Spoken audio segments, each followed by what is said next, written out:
Hi hello welcome to post 360. నేను మీ మురళీ రాపల్లి.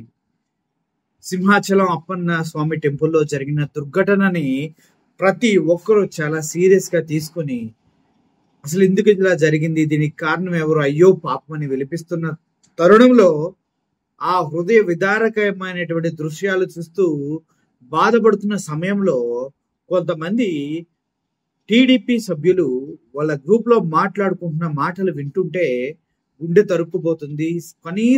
కనీసం ఆలోచన శక్తి కూడా వీళ్ళకి లేదా అనిపిస్తుంది.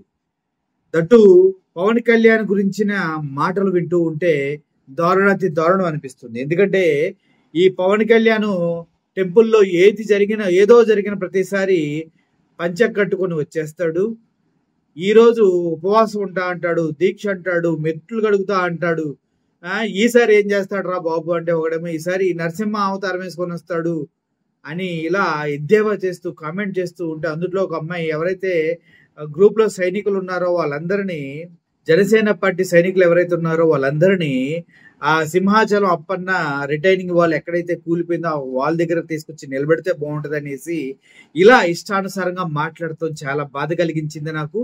ఒకసారి పవన్ కళ్యాణ్ గారిని అంత చీప్ చేసి మాట్లాడాల్సిన అవసరం లేదు. ఎందుకంటే ఆయన మెట్లు కింద నుంచి పైకి కడిగినా పెద్ద ప్రాబ్లం లేదు. ఎందుకంటే ఆయనకి ఎవరు చెప్పుంటారు ఇలా కడగాలని, మీడియాకి అలా కడగాలి కాబట్టి అలా కడిగుంటారు. కానీ మీరు మాట్లాడే మాటలు ఇవన్నీ చాలా బాధాకరంగా ఉన్నాయి. మన టీడీపీ పార్టీ వాళ్ళే మన మిత్రపక్షమైనటువంటి జనసైనికుల గురించి ఇంత దారుణంగా మాట్లాడటం, నవ్వుకోవటం, వెకిలిగా ఉండటం, అది కూడా ఇటువంటి దుర్ఘటన జరిగిన సమయంలో కామెడీ చేయటం అంటే చాలా బాధగా ఉంది. ఒకసారి ఆ మాటలు మీరు వినండి. రేపు ఈ క్యాండిడేట్ వస్తాడు. అమ్మా, ఎప్పుడు జరిగింది? ఇప్పుడే జరిగింది. Okay okay. అయ్యో ఏ పేషా కరీం చౌదరి కాదు, హిందూ రిలేటెడ్ ఇష్యూస్ ఏం జరిగినా భయం వేస్తుందండి ఈ మధ్యన. అయ్యో బాబాయ్ అని. నిజమే, ఏం చేస్తాడో తెలియదు కదా ఈయన. నేను మెట్లు కడుగుతానంటాడు, గోడుతాను, మళ్ళీ ఆ ఉపవాసం ఉంటానంటాడు. పీకే గారు మా మీద దయ తెలిసి ట్విట్టర్ లో ఉన్న సైనికులందరినీ మానవ గోడ కింద అక్కడ సింహాచలంలో నిలబెడితే మేము హ్యాపీగా ఫీల్ అవుతాం. ఇప్పుడు మళ్ళా నరసింహస్వామి అవతారం ఎత్తాడేమో చూడు. విన్నారు కదా పవన్ కళ్యాణ్ గారు ఈసారి ఏ మెట్ల కింద నుంచి పైకి కడుగుతాడో, ఏ దీక్ష చేస్తాడో, ఏ ఉపవాసం చేస్తాడో, లేదంటే హాస్పిటల్కి వెళ్ళి కాళ్ళు నొప్పని పడుకుంటాడో, ఇలా వాళ్ళు మాట్లాడుతుండగా ఒక వ్యక్తి లేదురా ఈసారి నరసింహ స్వామి అవతారం వేసుకొని దీక్ష చేస్తాడని చెప్పడం, అబ్బబ్బబ్బబ్బా జరుగుతున్నది ఏందన్నా?